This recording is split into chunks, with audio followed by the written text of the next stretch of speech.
Assalamualaikum warahmatullahi wabarakatuh. Teman-teman, kita hari ini akan bertemu pertama kali begitu ya, untuk mata kuliah komunikasi dan promosi kesehatan.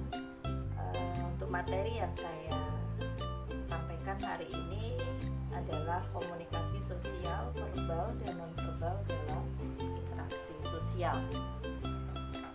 Mari kita awali terlebih dahulu pertemuan pada hari ini dengan membaca doa mau belajar bersama-sama. A'udzubillahi minasyaitonirrajim. Bismillahirrahmanirrahim. Raditu billahi rabba wa bil islami dina wa bi Muhammadin nabiyya wa rasulah. Rabbi zidni ilma warzuqni fahma. Ya, semoga kita senantiasa dalam lindungan Allah Subhanahu wa taala, senantiasa dalam keadaan sehat walafiat meskipun pandemi COVID-19 masih belum berakhir di sekitar kita. Insya Allah dengan senantiasa menjaga kesehatan diri dan anggota keluarga kita dengan disiplin melakukan protokol kesehatan, maka akan menjadi ikhtiar kita bersama untuk mencegah penularan COVID-19 pada diri kita dan orang-orang terdekat kita. Oke teman-teman, kita akan mulai awali materi pada kesempatan hari ini berkaitan dengan komunikasi sosial. Bahwa manusia itu adalah makhluk sosial yang tidak bisa hidup sendiri begitu ya, tidak bisa terlepas dari yang namanya interaksi atau hubungan dengan orang lain, dengan lingkungan sekitarnya begitu. Kenapa? Karena pada dasarnya semua umat manusia itu saling membutuhkan, perlu kolaborasi, perlu kerjasama, perlu hidup bersama dalam menjalani aktivitas sehari-harinya. Dalam interaksi sosial itu maka pasti terjadi yang namanya proses komunikasi, baik itu secara verbal maupun non-verbal, baik itu secara langsung maupun tidak langsung. Nah, komunikasi itu merupakan proses penyampaian pesan dari komunikator atau pengirim pesan atau nanti disebut dengan sender kepada komunikan atau penerima pesan yang nanti disebut dengan istilah receiver, dan dilakukan secara langsung maupun tidak langsung, di mana pada prosesnya itu terjadi umpan balik atau feedback atau tanggapan, serta diwarnai adanya noise atau gangguan selama proses komunikasi itu berlangsung. Gangguan di dalam komunikasi itu cukup beragam begitu ya. Kalau hari ini kita melakukan komunikasi seringkali menggunakan media daring, bahkan untuk pembelajaran pun kita menggunakan media daring, gangguan yang paling sering kita hadapi adalah berkaitan dengan sinyal. Itu masuk pada gangguan komunikasi. Hal yang lain misalnya gangguan komunikasi itu adalah ketika kita misalnya sedang melakukan rapat, kemudian tiba-tiba ada nada dering telepon masuk. Nah, nada dering telepon masuk itu bisa menjadi gangguan komunikasi. Kenapa? Karena bisa mengalihkan perhatian meskipun hanya sekejap begitu ya. Nah, itu untuk menegaskan aja apa sih yang dimaksud dengan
individu yang ada di dalam lingkungan sosial. Setiap individu di dalamnya mampu untuk mengembangkan dirinya, mengaktualisasikan dirinya, kemudian membangun konsep dirinya, sehingga nanti ada hubungan yang baik antar personal yang ada di lingkungan sosial itu. Bentuk komunikasi itu ada verbal dan non-verbal. Verbal itu yaitu bentuk komunikasi yang disampaikan komunikator kepada komunikan dengan cara tertulis ataupun lisan. Contoh kalau di dunia profesinya teman-teman nanti misalnya ada resep dokter, hasil uji laboratorium, hasil ronsen yang dituangkan dalam tulisan, kemudian diagnosis misalnya ya, diagnosa dokter itu masuk pada komunikasi verbal dalam bentuk tulisan. Sedangkan komunikasi verbal dalam bentuk lisan adalah ketika teman-teman atau kita berbicara secara langsung dengan orang lain atau dengan klien atau dengan pasien.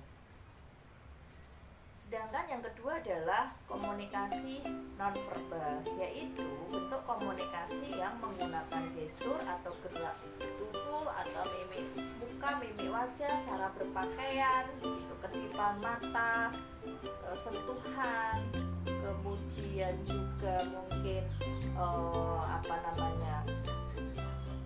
sikap kita berdiri, sikap kita duduk itu masuk pada komunikasi nonverbal. Dalam komunikasi verbal, penggunaan bahasa yang baik, tidak bias makna dan jelas sangat penting agar tercipta komunikasi yang efektif. Sedangkan dalam komunikasi nonverbal, pemaknaan itu berdasarkan interpretasi orang lain yang melihat gestur kita saat proses komunikasi sedang berlangsung. Sehingga ketika kita memberikan penjelasan kepada klien atau kepada pasien dan anggota keluarganya menggunakan komunikasi verbal lisan maupun tulisan, penting sekali memilih bahasa atau kata atau diksi yang mudah dipahami oleh klien atau anggota keluarganya.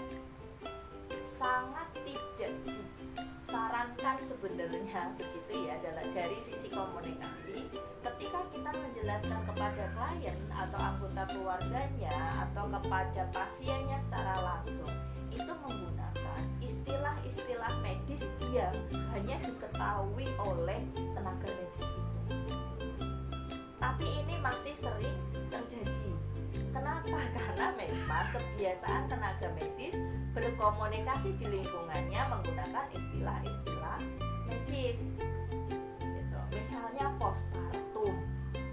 Itu kalau bukan orang yang pernah berdiskusi gitu ya tentang postpartum itu apa misalnya, maka juga tidak akan tahu ketika disampaikan dengan istilah tersebut. Maka sebaiknya ketika nanti teman-teman memberikan layanan kepada klien dan menyampaikan pesan secara lisan maupun tertulis, sebaiknya menggunakan diksi atau kata yang dipahami oleh umum masyarakat luas, karena tidak semua klien itu mempunyai pengetahuan yang cukup tentang istilah-istilah dalam dunia kesehatan.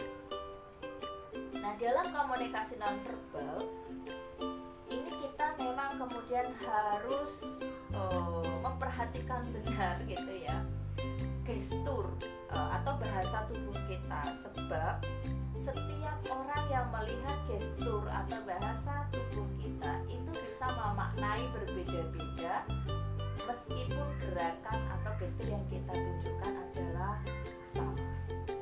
Contoh saja misalnya teman-teman ketika sedang melakukan layanan kepada klien begitu ya, tiba-tiba kemudian ada telepon yang masuk dan teman-teman mengangkat telepon, berhenti memberikan layanan pada klien, maka bisa saja dimaknai misalnya adalah saya memaknai, oh iya ini karena perawat atau tenaga medis sedang menerima telepon yang sifatnya penting, sehingga layanannya dihentikan untuk menerima telepon.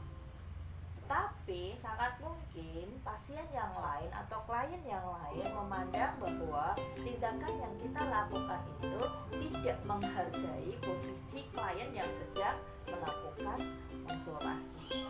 Nah, ini contoh-contoh gestur yang kemudian bisa menimbulkan makna yang berbeda-beda di masyarakat atau pada orang yang pada saat itu sedang melakukan interaksi.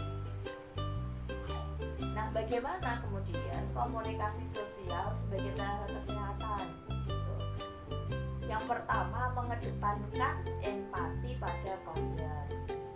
Empati sama simpati itu kira-kira lebih tinggi mana levelnya? Lebih tinggi empati apa lebih tinggi simpati? Gitu. Nah, nanti teman-teman silahkan cari referensinya.